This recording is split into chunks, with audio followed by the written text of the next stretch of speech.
Good morning. I am really excited about this pure source energy that you're talking about the liquid love, that feeling of soaring. And I like the old tapes where Jerry's talking about some of his experiences when he was teaching from a book called Think and Grow Rich by Napoleon Hill. Yes, can you put the mouthpiece a bit closer? Yes. And in this book, he had one particular chapter that he kind of shied away from teaching. It was on sexual transmutation. And yes, Jerry always left that out.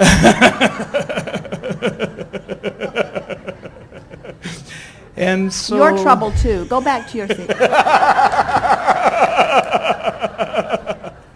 Well, the idea, my question is in that moment of joy when the anticipation and the passion and the deliciousness of that experience is approaching and cultivating and just expanding, is there a way to take that energy when you're not in that experience, access it and utilize it toward furthering your creative endeavors? Well, it's not necessary that you do that, because sexual energy and creative energy is the same energy. In other words, the point of Napoleon Hill's chapter or segment on sexual transmutation is this. He wanted to find a subject that most people would have some personal experience in understanding. So he chose that one because the precepts or the basis of that experience that so many people understand, they might have to reach far back into their memory to regurgitate it, but so many people have had the experience somewhere along in their life experience, is it was a time of focused desire. It was a time of specifically focused desire and an environment of allowing. Now, Napoleon Hill did not speak it in the words that we are speaking it here, but we're wanting to bring this deliberate creative process back into the arena that there are the components of desire and allowing. In other words, those are the two components that must be present in the successful creation of anything.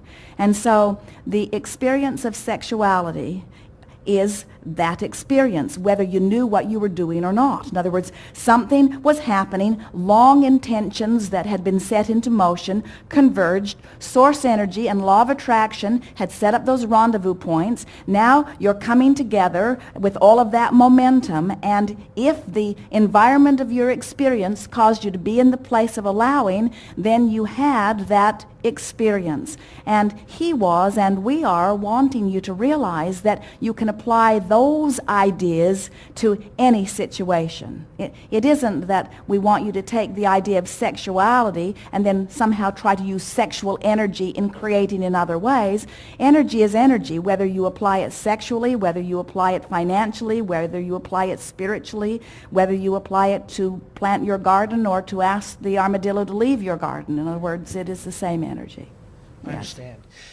So what you're saying is that pure, delicious source energy, that feeling of liquid love, in any moment is being accessed and utilized to its full potential based on just wanting to look at something and focus upon it and it being expanded. Anytime you focus, you have the ability to summon that energy. And anytime you allow it, you have the ability to bring it to a crescendo that is orgasmic in nature. Exactly. Yes. Okay. And one more question Jerry asked a long, long time ago. I want to see if your answer is still the same. He asked,